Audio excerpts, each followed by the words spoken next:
Et nous parlons de la situation au Moyen-Orient avec ce cessez-le-feu annoncé par le président Trump. Oui, Donald Trump, après que l'Iran a affirmé hier lundi avoir lancé des missiles en direction de la base ou des bases américaines au Qatar et en Irak en réponse aux bombardements américains qui ont visé 3 sites nucléaires iraniens dans la nuit du samedi 21 au dimanche. Donald Trump, le président américain, a annoncé un cessez-le-feu de 12 heures négocié entre l'Iran et Israël.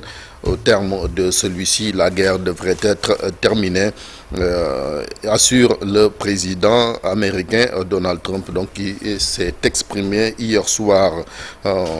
Les autorités syriennes, pendant ce temps, ont annoncé hier lundi avoir arrêté plusieurs personnes impliquées dans l'attentat suicide contre une église à Damas qui a fait au moins 25 morts. Et puis en Afrique, ici, dans la sous-région notamment, l'attaque sur Manda, au Niger, s'est produite dans la nuit du samedi 21 au dimanche 22 dans ce village département de Terra, région de Tillabéri, qui a fait également 71 morts et une vingtaine de blessés. Une attaque dont le mode opératoire rappelle celle de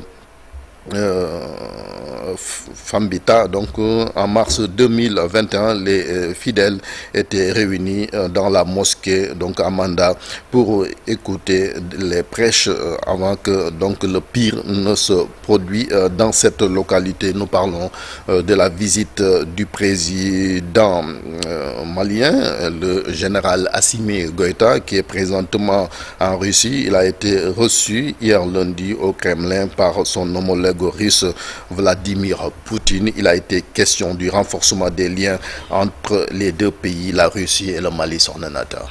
Merci beaucoup, Chérif Dia. Retrouver l'actualité internationale dans une trentaine de minutes en Wolof. Dans la seconde partie de l'émission, nous serons avec le docteur Seydou Bokoum, économiste vice-président du LAREM, c'est le laboratoire de recherche économique et monétaire. On va parler du Summer Davos de 2025. La Chine, une orientation payante pour Diomaye Sonko. C'est une interrogation, les réponses tout à l'heure. Et puis notre invité ce mardi, Maître El Mamadou Ndiaye, maire de Thiaroye-sur-Mer. Il sera avec nous aux alentours de 8h45. Tout de suite, la une des journaux parue ce mardi 24 juin 2025.